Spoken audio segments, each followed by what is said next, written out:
Hey, brother. Welcome to this day of following Jesus.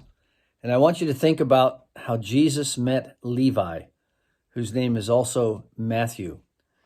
It says in chapter 2 of the Gospel of Mark, he went out again beside the sea, and all the crowd was coming to him, and he was teaching them. And as he passed by, he saw Levi, the son of Alphaeus, sitting at the tax booth. And he said to him, "Follow me." And he rose and followed him.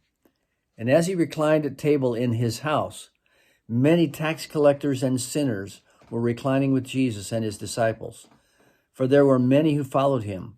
And the scribes of the Pharisees, when they saw that he was eating with sinners and tax collectors, said to his disciples, "Why does he eat with tax collectors and sinners?" And when Jesus heard it, he said to them, "Those who are well have no need of a physician, but those who are sick. I came not to call the righteous, but the sinners."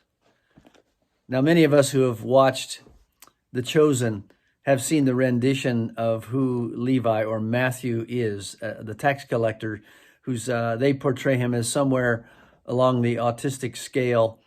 But I want you to think about who he was. He was the arch enemy of all patriotic Israelites. He was a tax collector. He was under contract with the Romans to extract as much tax as he could. He was probably known as one who was ruthless and unfair.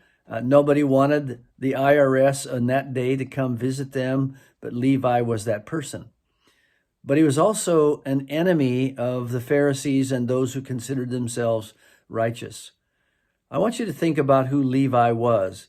He was a political pariah. He was someone who was across the aisle, someone who was on the opposite spectrum of the Jews. And yet Jesus walked right into his life, walked right into his home, sat down at a table with him and his friends, and had a discussion with them. Isn't it interesting that the religious criticize Jesus for this?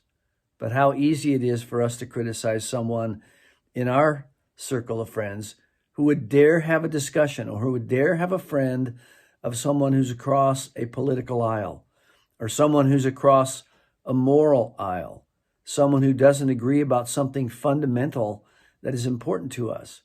And obviously we would love to convince them of what we consider to be the truth. But Jesus was willing to go, to cross the aisle, to take the risk, to have a relationship so that he might win them. Because he said, it isn't the well who need a physician, it's the sick. I want you to think today how risky it might be for you to have a friendship, to cross an aisle, to go to someone who is considered by perhaps your friends or your fellow churchgoers to be someone who's an enemy of the gospel. But you are doing it not to appear to be broad-minded. You're doing it for the sake of the good news. Is there someone in your life that you find it fearful to be a friend with, that Jesus is calling you today to go, to build a bridge so that the sick may hear the gospel? This is a challenge for all of us because we live in a very polarized culture, a very polarized church culture. But Jesus is calling us to go to people who don't look like us, they don't believe like us, and in fact, in many ways, they're opposed to us, but the gospel breaks those barriers. So today, who might that be in your life? Go to them. Continue your friendship. Win them to Jesus through the gospel.